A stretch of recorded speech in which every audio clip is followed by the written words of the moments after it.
Good afternoon, everyone. Wild boar is the last animal candidate for today. Wild boar is the native species in Hong Kong and provokes debates of wildlife conservation among government and animal welfare groups due to the increasing coexistence between wild boar and human. The design project starts with the olfactory perceptions through the lens of wild boar.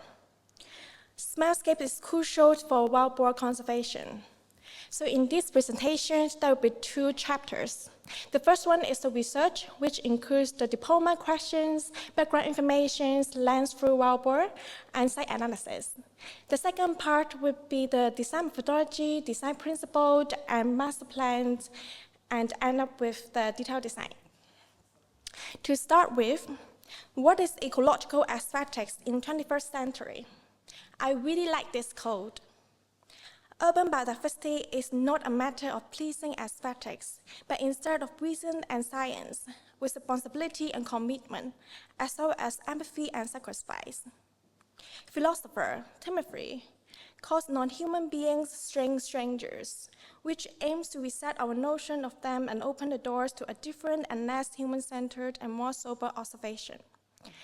Perhaps wild boar are one of the candidates to answer the question. In Hong Kong, misunderstanding and bias of this native species, described from reports and newspapers, shows the distance from reality of wild boar's nature through humans' perspective. Ecological aesthetics shall start with our stereotype of certain species, through the lens of species with different sensibility to space, regardless its appearance, but its ecological and cultural value. So how to co-live with wild boar in Hong Kong? This is relevant to have species-oriented thinking. For wild boar, scientists have proved that spatial map in wild boar memory is based on smell. Sensory ecology in landscape perfection has been underestimated by the limitation of technology and scientific support. With rapid developments of AI technology, olfactory sense of humans is well learned by AI in scientific laboratory. So how could rehabilitations and urban biodiversity be reached through sensory ecology in country park planning with endless threat of wildfire? The extensive global distribution of wild boar is attributed to its broad native range in Eurasia and Northern Africa. Well-spread introductions of humans outside its native range and superior adaptabilities where it occurs in a wide variety of ecological communities. In Hong Kong, according to Agriculture, Fisheries and Conservation Department, AFCD, wild boar is widely spread in country parks, which refer to national park in Norway, some also in suburban and urban areas. The debate of co-living between the wild boar and humans in Hong Kong is a critical political issue since the 1970s. Wild boar was once well protected by Wild Birds and Wild Animals Protection Authority in the 1970s. From 2017 to 2019, AFCD established pilot capture and contraception relocation program as a response to animal welfare concerns. Yet, after one instance happened with police and wild boar, AFCD relaunched the culling policy without defined area. Over 17,000 residents with 30 animal welfare groups signed the petitions to urge the stop of kill policy, which considered as a step backward. An online survey is conducted to understand the perception towards wild boar from Hong Kong residents. Over 60% of interviewees strongly disagree with the new kill policy. Over 90% of the interviewees would love to co-live with wild boar. Wild boar creates a favorable environment for seed germinations, plant wood expansions, prevent soil from hardening, and seed dispersal by rooting. They will nibble on shrubs to adjust the density of the forest as to control the growth of forests and open paths and activities areas for other species. As a keynote, python is the only predator left for wild boar in Hong Kong, which is endangered. Olfaction is the most developed sense and plays an important role in navigation for reaching social interaction. Scientists proved that the spatial map in wild boar's memory is based on smell. Species' internal statement will process external environment by autotope and sonotope and driven their biobehaviors and movement create spatial and temporal relationship. So by comparing both olfactory genes and audible spectrums with wild birds, conspecies, competitors, and predator, the sensible functions would be a key sense for directing the design intention. 5 main categories related closely to the internal statement of wild boar are selected, and we generated the olfactory spectrum specified for wild boar. This is based on hand-drawn harness order pyramid from 1906 and Osmo's principled order map from 2023 by AI machine learning. A static order map, which is on the right-hand side, is generated to understand the presence and unpresent smells with 2-dimensional representation. The visualizations of smells could be both scientific and artistic, as smells is more than 3-dimensional. This could be wild boar's memory map based on smell. From the fieldwork in Hong Kong, a set of smell samples are collected in different forests, and their 3-dimensional potentials are developed to understand the stability of smells in room temperature. Weather is the critical factors affecting the distributions, intensity, and speed of smell. Atmospheric pressures and temperature are the indicators of weather. Wind results from horizontal differences in air pressures, which caused by differentiated sun heat. Thus, wind is selected as the key factors for the smells in the following simulation model. In Hong Kong, windy weather is usually caused by monsoons or tropical cyclone. A monsoon is a seasonal wind due to the differences in surface pressures caused by different heating of the seas and the lands. And annually, wind comes from the north and southeast in Hong Kong. Hong Kong is 2.4 times the size of Oslo. And Dai Lam Zhong Country Park is located on the west of the Hong Kong.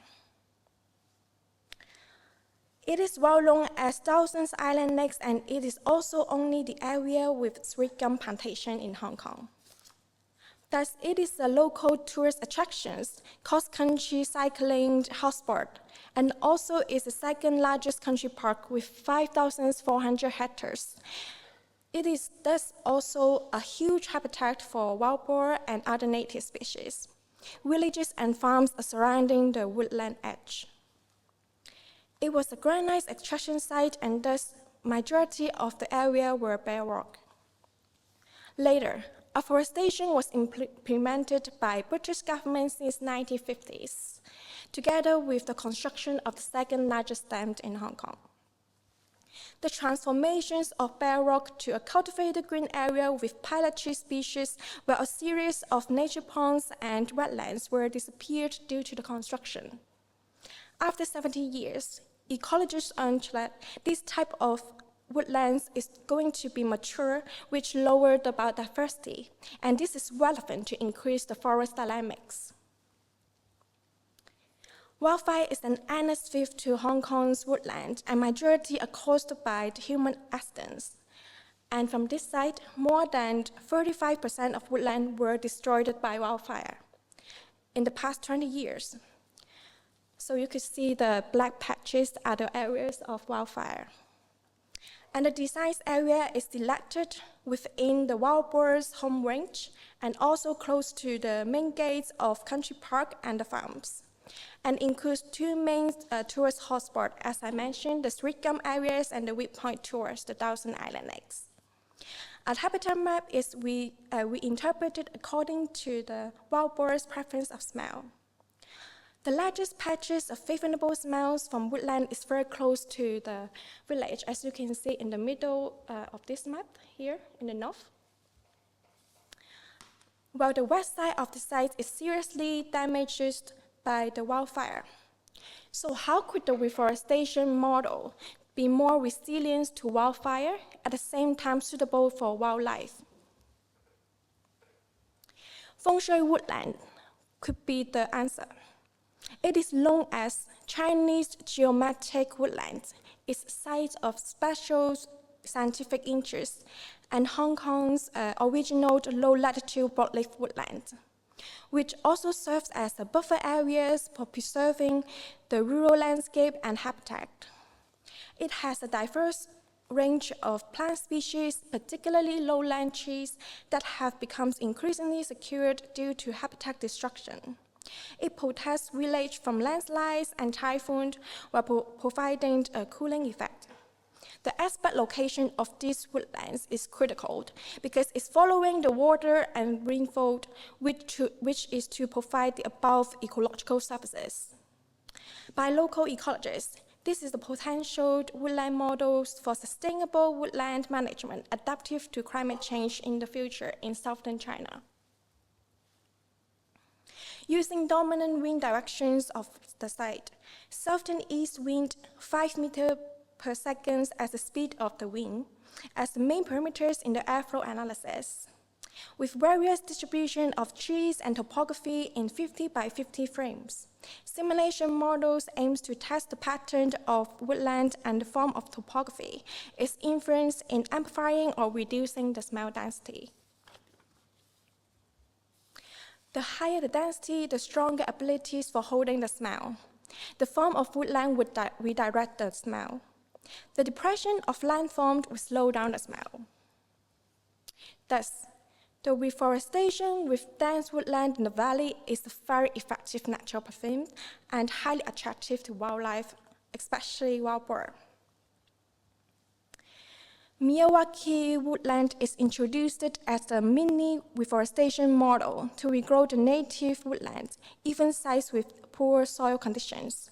It boosts the sections, shortened from hundreds of years to a minimum of 15 years. The endangered native broadleaf woodlands in Hong Kong is possible to be regrown, and thus the habitat of native species, not just wild boar, will find their nature home. By planting the seeding randomly and densely with stick supports, readings, and regular irrigations for the first 2 years, the mini woodland will be self-sustained.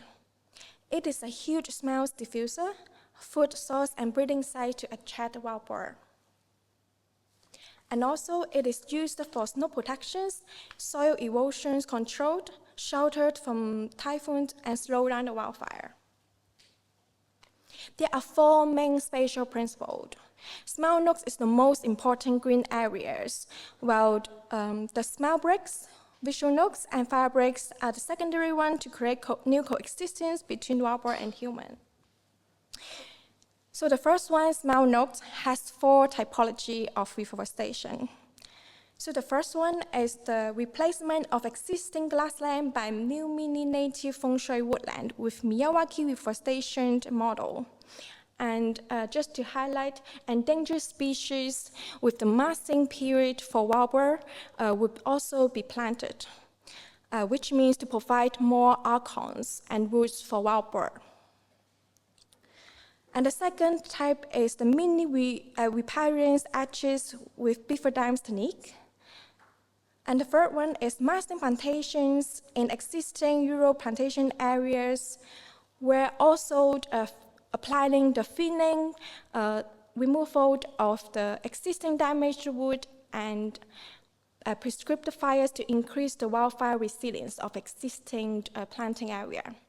And the third type is pollination areas, which means just to add some more pollination species or meadows in existing shrubby grassland. So smell nooks would prioritize the areas with water source and topography facing the dominant winds in the spring and autumn, as to maximize the pollination and masting effect, to provide more fruits, and as well as typhoon shelters and slow down the wildfire. Aquarius chinensis are the iconic strong natural perfumes in Hong Kong woodlands, which will create these iconic smells of the forest. Smell breaks refers to the planting area of smelly species for wild boar, especially middle strata, which fits to wild boar's order level. a Thalius family and ginger in the topography facing the north, which the smells of the farm is from, and at the edge of the farm. Visual notes. It's plantings of visually strong species, Mecanthus and Arkansasius species in the intersections area of humans and wild boar circulation along the hiking trails as to remind people the area with active wild boar activities, to lower the chance of incidents and also act as a field breaks to stop the wildfire.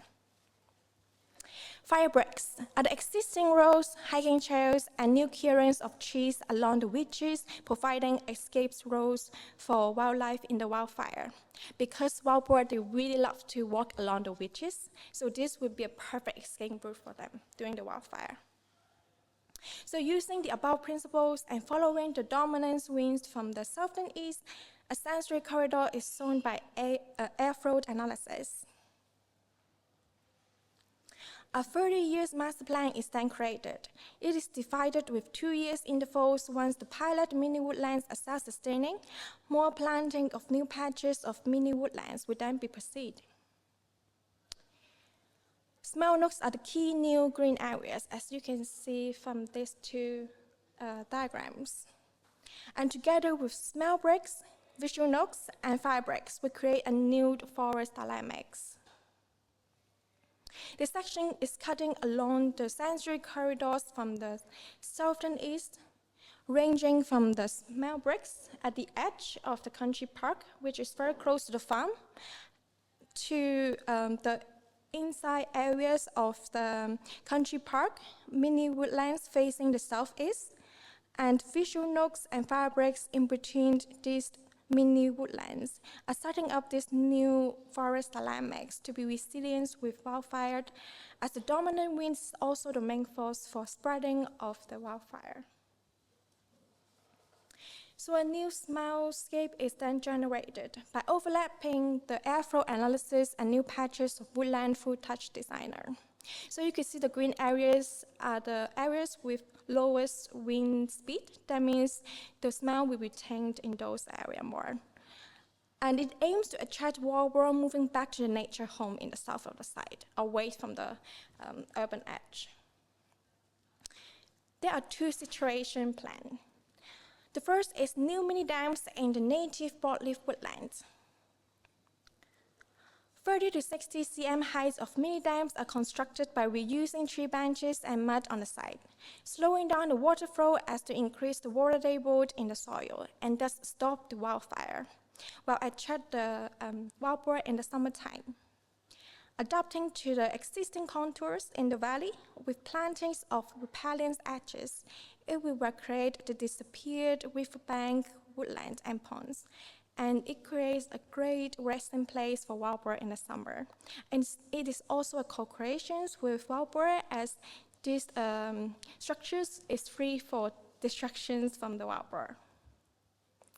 A weather balloon is collecting site-specific weather data of microclimates and also monitoring the activities of wild boar and other wildlife remotely. This weather station is built during the first establishing period of mini woodlands before the comex period, when the woodland is too dense to be accessed by humans on a daily basis. The second situation, conservation shall be prioritized over tourism.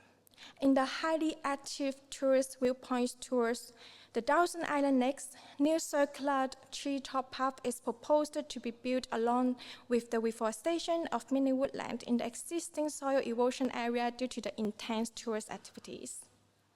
A mist device is installed along the sky path to create artificial smell mediums and cooling effect for tourists during the hot summer. It also provides suitable shelters and food source for wild boar in active tourist area. This demonstrates how the wild boar sense the space by smell.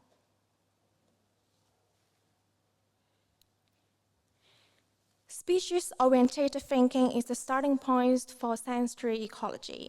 The project starts with the olfactory perceptions through the lens of wild boar. Using wind as the main climate factors of smells, it acts as creating sensory corridors by setting up gardens of self-sustaining mini woodlands and mini dams to mimic the original and endangered spot-leaf feng shui woodlands. It is the forest dynamic system to be resilient to the endless wave of wildfire and typhoon with drier and windy weather under climate change.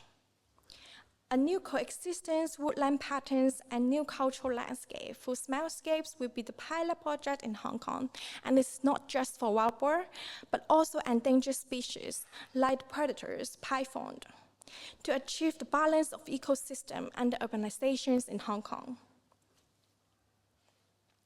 The resilience model is also a base for co-creation with nature. Wildboar management is a global concern, and hopefully these spatial rules could also be applied to other countries with similar situations. Thank you.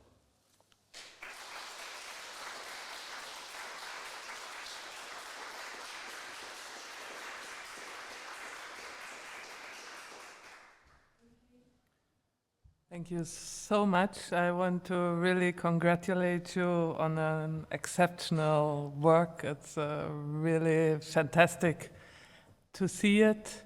It's also fantastic in the exhibition. In case you haven't seen the model and everything that's there, you should really go and look at it. I want to explain a bit why I think this is a really good work, because earlier today we talked about the rights of nature, and I think you take us on a journey and really step away from a human interpretation and really try to almost think or really try to understand how the wild boar is behaving, how it is how the sensory work, and it's really, you put us on a fascinating journey. You're able to combine, I think you said it in one of your visualizations, that you combine the scientific with the artistic, and I think this is really very well put, because obviously this still is an artistic interpretation of something that is scientifically based, and I think that is a very good way of working as a landscape architect, that you obviously we are designers, we also have this artistic aspect of our work, but it is based in science and in trying to understand something that is very complex as ecology is.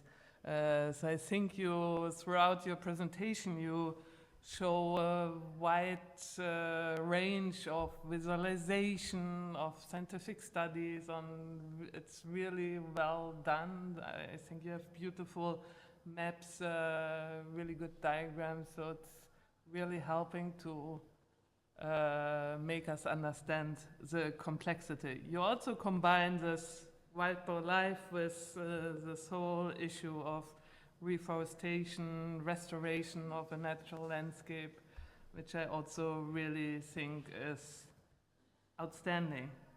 I wanted to ask you, I mean, for once, as a German person, I was really amazed by reading that 90% of Hong Kong people would like to live close to a wild boar, because in Germany, we have a huge wild boar problem, but there everyone just wants to kill them because we don't like them. Yeah. Broadly put. That's why, because when I started this project, I talk with different nationalities, and I understand different countries or like different cultures have their perception towards wild boar. That's why I put in the online surveys as part of my thesis, because it's very important that wildlife management is cultural based as well. And it's also the history of how interactions between humans and certain species would cause this outcome. Yeah, so I think it's interesting to see that. It's really interesting. It really struck me. I also wanted to point out that I think no matter if it's a wild boars or what we design, that I think this, what you do with taking the smell serious, it's also really relevant, because I mean, as landscape architects, we often talk about sensory landscapes, but it's often more about seeing, hearing, touching, and smell is one of the senses that we often forget. I think we all agree that the landscape can smell wonderful, but we don't work so often with it, and I really find it exceptional that you are able to show how smell works and so on. I really admire it. So it's fantastic work, and I really was curious, has it been tested? I mean, is that something that is new, or is that something that exists before, or? No, this is I have to thank you, the data scientist, who developed the tool, which is to visualize the wind, and which give me inspirations from how it could be exist in terms of three-dimensional. And I also produced different maps to kind of like test out how smellscape could be visualized in two-dimensional or like in an animation. So I think it's quite interesting throughout the journeys of how to visualize it when there is not much reference that I could base on. But I mean, I would be really curious to, maybe you should discuss it with wildlife specialists and kind of, would this actually work, no? Is this something that can be? Sorry. The ecologists, the local ecologist from Hong Kong, also admire this approach because she totally agree on using sensory as a starting point, because it's usually being negated of how humans trying to approach the wildlife management from the first place.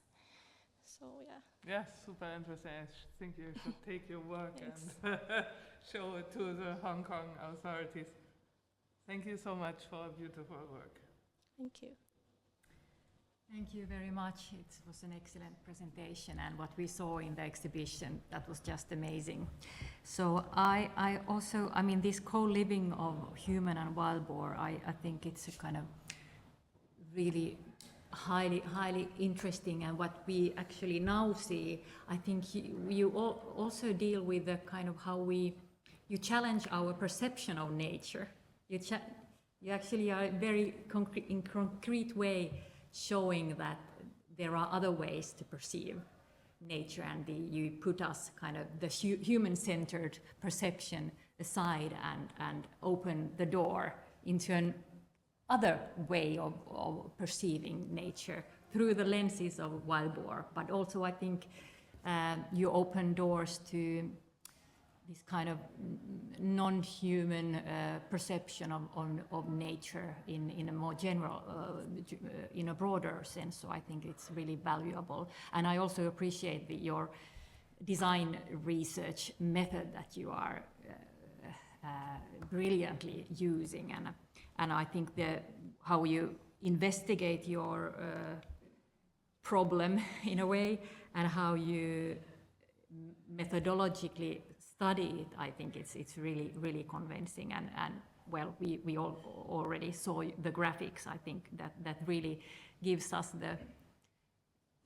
we are able to see the world through the lenses of wild boar. So I really liked it, and I think it has also kind of this smellscape that already was mentioned. I mean, you develop a kind of really interesting methodology how to deal with that, with all these kind of concepts that you use, and how you implement these. So I think it's a kind of, it could be, I can see that it can be applicable to other, I mean, studying other species as well. So my question could be that, how do you see the applicability of your method to design the non-human world in a way. How do you see this? Now you were focusing on the wild boar, but how do you see it in a more broader sense? Yeah, I totally agree that this methodology could be applied to other species. For instance, fox. Like fox, they have this special navigation system based on magnetic field. So what if the design start with the magnetic field mappings? So it would turn out to be something very interesting, I guess, and have different type of structures that could happen as well, it's not just the softscape. So, because everything have different type of magnetic field energies on it. So yeah, I think it would be so interesting to apply this way of thinking to other different species, not just the things like the species on the ground, but also maybe under sea. I'm really looking forward to you continuing this. Yeah, we need this kind of approaches. Thanks. Thank you so much. I also got fascinated by your approach and by the possibility of translating other community ways of understanding landscape, mainly because we are so incredibly focused on visual. We are completely visual. We are 90% visual in our way of understanding the world around us. And, well, you translated in visual, actually, so it's already a demonstration.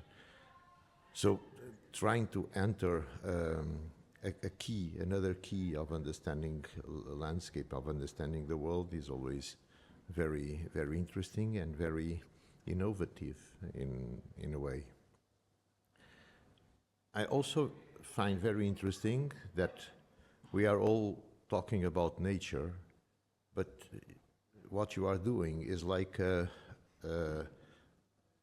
starting process of a domestication, because what you are doing is somehow a way of guiding and taking wild boars to do what you want them to do. So it's a way of conditioning, and this is the first step of domestication. So it's also something that asks questions about the very sensitive and the very strange borderline between nature and domestication. I respect a lot the idea of domestication. There are some authors that consider it like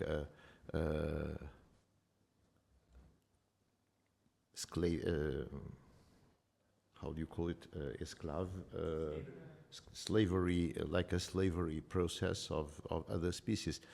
But this is probably because they never lived actually the relations that are behind the domestication process, that either they live out of love or they don't function at all. So it's something that has to do with the burden that we have. We live with that kind of obligation of managing and being in love with something that we have to care and to protect. So it's not really a violent or an aggressive kind of relation.